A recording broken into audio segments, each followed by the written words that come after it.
Welcome to today's horror story. So let's begin today's tale without any delay.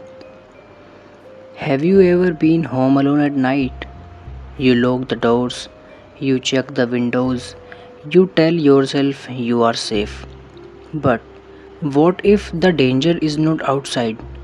What if the danger is already inside your house, waiting for you in the dark? This is the story of 16-year-old Emily Carter, who spent one terrifying weekend home alone. And what happened to her will make you question if you are ever truly safe when you are alone. It was late Friday afternoon. The last night of the sun was falling behind the trees outside the Carter's family subsistence home. Emily stood at the doorway, waving goodbye to her parents.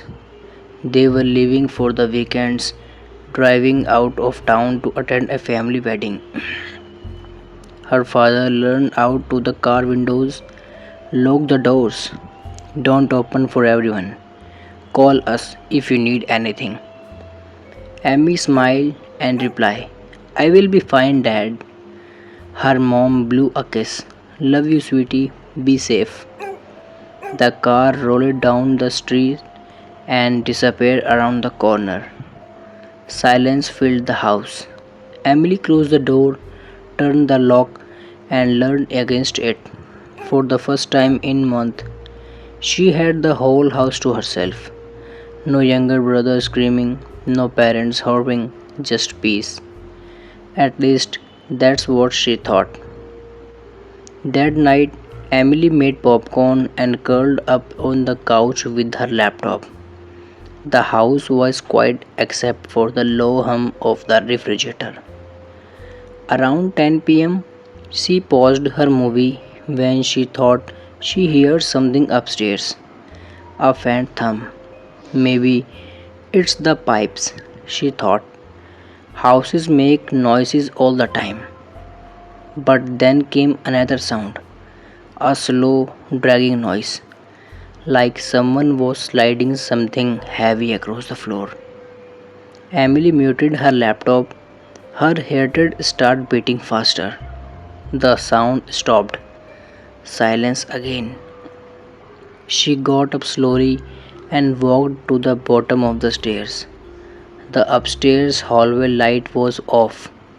The darkness above looked heavy, pressing down on her. She whispered, Hello. No answer. She almost laughed at herself. God, Emily, get a grip. You are home alone. It's just your imagination. She went back to the couch, turned her movie on again, and forced herself to relax. But the uneasy feeling stayed. That night, she slept with her bedroom door locked. Saturday morning came. The bright sun through her window claimed her. She laughed at how scared as she been. She made herself breakfast and scrolled through her phone. Everything felt normal again until she looked out the kitchen window. Across the street, there was a man standing on the sidewalk. He was tall, thin, wearing a grey hoodie pulled over his head. He was not moving, he was just staring at the house. Emily froze. Maybe he is waiting for someone, she whispered to herself. But after 5 minutes, he was still there. Same position, same direction. Emily stepped away from the window and chest tight. She grabbed her phone and pretended to be busy. When she finally logged again, he was gone. A chill ran down her spine. That night, the unease returned. Emily was in her room scrolling on TikTok with her headphones on when she felt a vibration through her floorboard. Footstep, slow and heavy. She ripped her headphone off. Her eyes wandered. The sound was coming from the hallway. Someone was walking right outside her room. Her throat went dry. She reached for her phone, her hand shaking, ready to dial 911. But the sound stopped. She felt her breath, listening minutes passed nothing. Finally, she gathered courage, unlocked her door. She peeked into the hallway. Empty. Her heart harmed as she checked every room. No one. She locked herself back inside her bedroom and pushed her dresser against the door. She did not sleep that night. The next evening, around 8:30 p.m., Emily's phone buzzed. An unknown number. She hesitated, then she answered. Hello. For a moment, only silence. Then a voice, low, raspy male. Why did you check the hallway? Emily froze. Her hands trembled. Who is this? A long pause, then the voice whispered, don't hang up. I am inside your house. Her scream catch in her throat. She hung up, heart pounding so hard she thought she might faint. Immediately she called her dad. Dad, someone in the house. Please come back, she cried. Emily, calm down, her father said. His voice steady. The wedding is hours away. Call the police, okay? We will drive as fast as we can. Tears rolled down Emily's cheeks. She dialed 911 with shaking hands. But before she could finish, she heard something downstairs, a door creaking, and then slow footsteps on the staircase. Emily grabbed the basketball bat her mother kept in his room. She stood in the corner of her bedroom, clutching it so tightly her neck turned white. She heard the footsteps coming closer, step by steps, up the stairs. She dialed 911 again, whispering, there is someone in the house. Please hurry. Two officers searched the house top of bottom, but they found nothing. No sign of forced entry, one officer said. No footprints, no fingerprint, nothing. Emily shook her head, her whole body trembling. No, he was here. I saw him. The officer looked at her with pity. Sometimes, when you are alone, your mind plays tricks, stress, fear. It can make things real feel. Emily wanted to scream. It was not in her head. She knew what she saw. Her parents came rushing back in early morning, hugging her tightly. You are safe now, her father whispered. It's over. But Emily was not so sure, because as the police were leaving, one of them handed her phone her back. I was found on the floor upstairs, he said, but there is something you should know. Emily frowned. What? The officer's face was pale. The last video recorded on it was not you. Emily unlocked her phone with shaking hands. She opened the camera roll. There it was, a new video. She pressed play. The screen showed her bedroom. The camera was shaking like someone was holding the phone while hiding in the closet. The video showed Emily lying on her bed asleep. The man in the grey hoodie was filming her. The camera zoomed closer until his pale face filled the screen.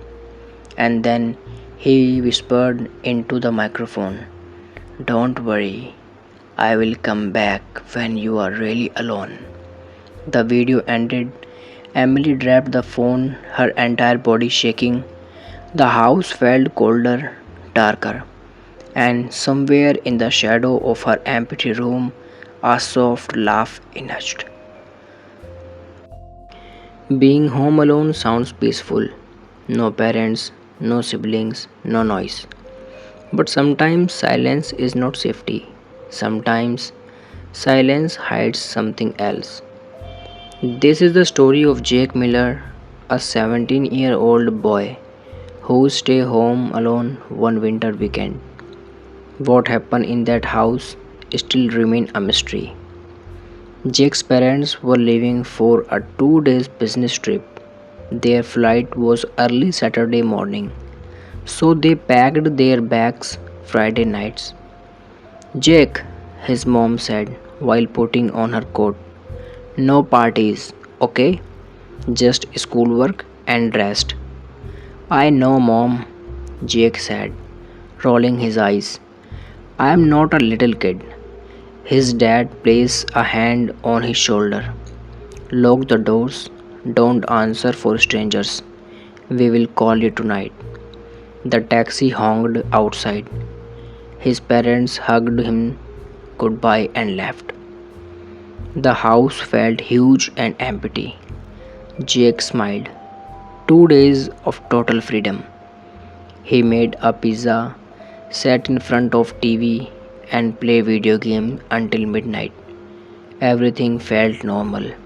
But then he heard it.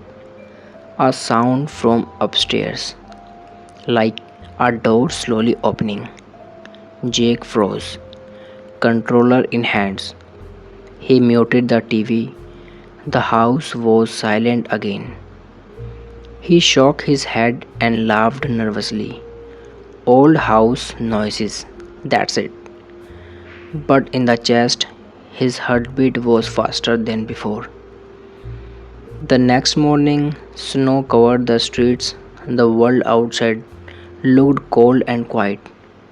Jake sat at the kitchen table eating curls when his phone rang. Unknown number. He answered. Hello? Static. Then a louder whisper. Don't stay home alone. Jake's spoon slipped from his hand. Who is this? The line went dead. He stared at the phone, his skin crawling. Maybe a prank. But how could anyone know his parents were gone? Shaking it off, Jake spent the afternoon doing homework, but he could not stop thinking about the call. And that night, he heard the creaking again. This time, footsteps followed, slow, heavy, across the ceiling above his living room. Someone was walking in his parents' bedroom. Jay grabbed a basketball bat from the garage and forced himself upstairs. He pushed open his parents' bedroom door. It was empty. The window was locked, closet closed. No one there. Jake's chest rose and fell quickly. Get it together, he whispered. But deep inside, he knew something was not right. Sunday morning came. Jack woke up late, the weak winter sun barely shining through the blinds. He walked downstairs, rubbing his eyes, and stopped dead in his track. The front door was wide open. Cold air rushed inside. Snow had blown across the stairway. Jake's stomach dropped. He knew he had locked it last night. His hand shook and he slammed it shut and locked it again. Was someone in the house? He searched every room, basement, kitchen, living room, but he found nothing. But when he opened the hall closet, his heart nearly stopped. A wet footprint on the floor, a footprint that was too large to be his.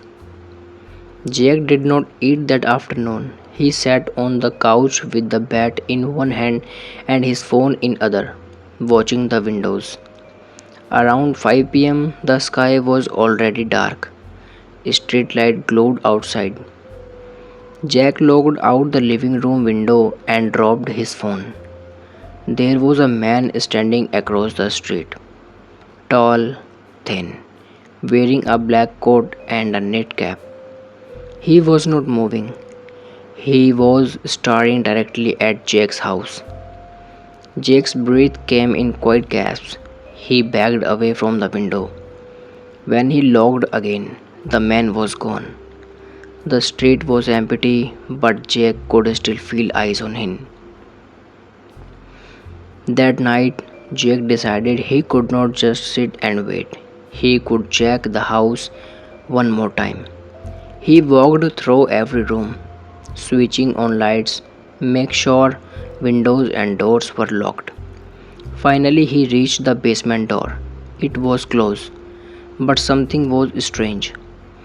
There was a scratch mark on the wood near the handle. Jake swallowed hard. He opened the door slowly, flipping the basement light. The bulb flickered weakly. Step by step, he descended the stairs. The basement smelled damp, cold. He scanned the slaves, the fundraise, the storage boxes. Then he froze. In the corner behind the water heater, a pair of boats.